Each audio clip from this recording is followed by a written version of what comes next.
We think of Indian missions, we think of people like Amy Carmichael, or we may think all the way back to William Carey.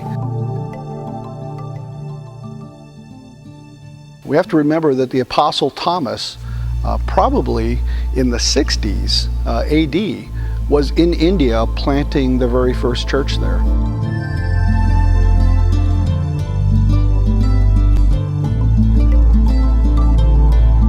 While we see recent phenomena of many people coming to Christ, we have to remember that a lot of people have gone before us who, by their prayers, by their blood, by their sweat, have prepared the soil for us. The goal is to plant 300 churches in 10 years, and that's just the goal of the Presbyterian Church of Southern India.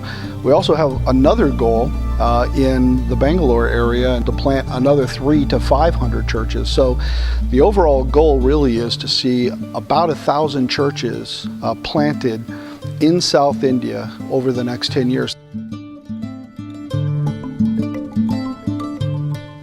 We really are seeing people coming to Christ. We really are seeing this work happening. I've walked into villages and talked with village pastors where they used to be 100% Hindu and now they're almost majority Christian in the village. So God is definitely at work bringing people to Himself.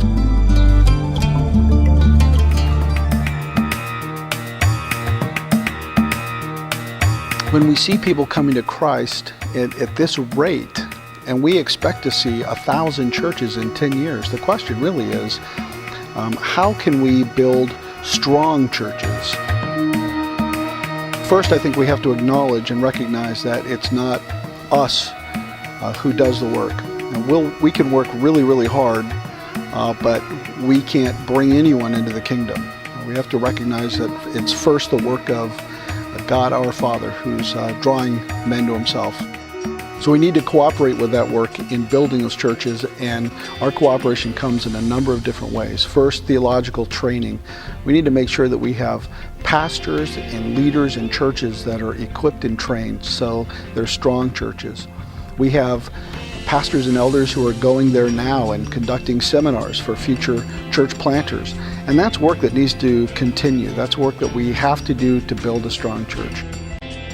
We need to demonstrate and model mercy. How do you do mercy ministries and be able to bring teams over to show how mercy ministry gets accomplished.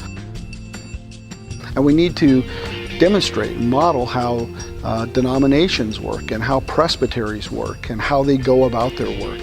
So everything that we kind of take for granted in our churches here in the United States, some of that foundational stuff that we have, we need to build into these 1,000 churches.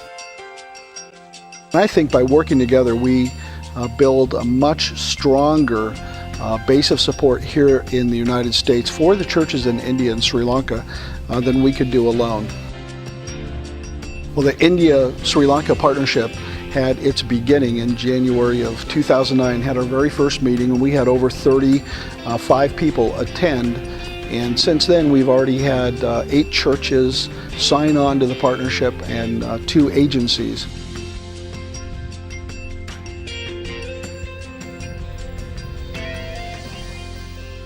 The India-Sri Lanka partnership is a partnership of churches that we hope will help advance the glory of God in South Asia, particularly in India and Sri Lanka, by resource pooling, by mutual encouragement, by information sharing, and by using our training resources together.